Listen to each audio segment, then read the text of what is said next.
Panay, tuwang-tuwa at nagdiriwang sa naging reaksyon ni Paulo kay Kim. Parang tumama sa loto. I've seen a lot of change, been through a lot of pain. Some things are not the same as they were a year ago, but all will be okay. I move on each and every day. The past. Nagtatalon na naman sa kilig ang Kim Pao fanatics.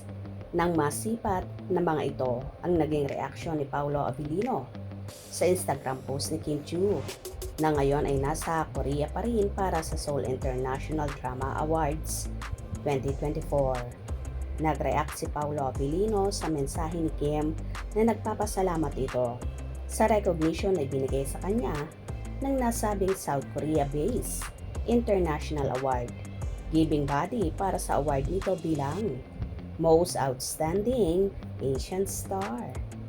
Sabi ni Kim sa kabuuang mensahe niya sa post, "Beyond grateful to be recognized as the most outstanding Asian star at the Seoul International Drama Awards 2024.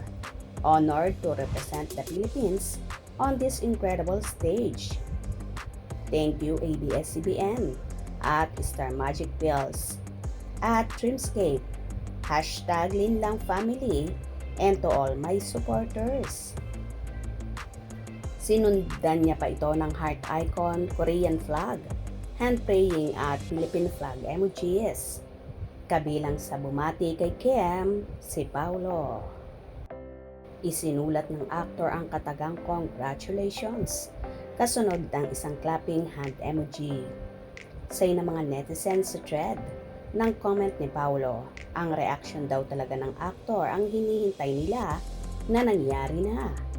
Marami sa mga fanay ang parang nanalo ng loto na nagsasabing masayang-masaya ako. Ikinatuwa ng marami ang pagiging proud ni Paulo kay Kim sa kanyang award. Umabot na sa higit 368 ang comments thread sa reaction ni Paulo sa post na ito ni Kim. Samantala, tinatawag ngayong Global Filipina Queen, Outstanding Asian Star si Kim, kaugnay sa award nito.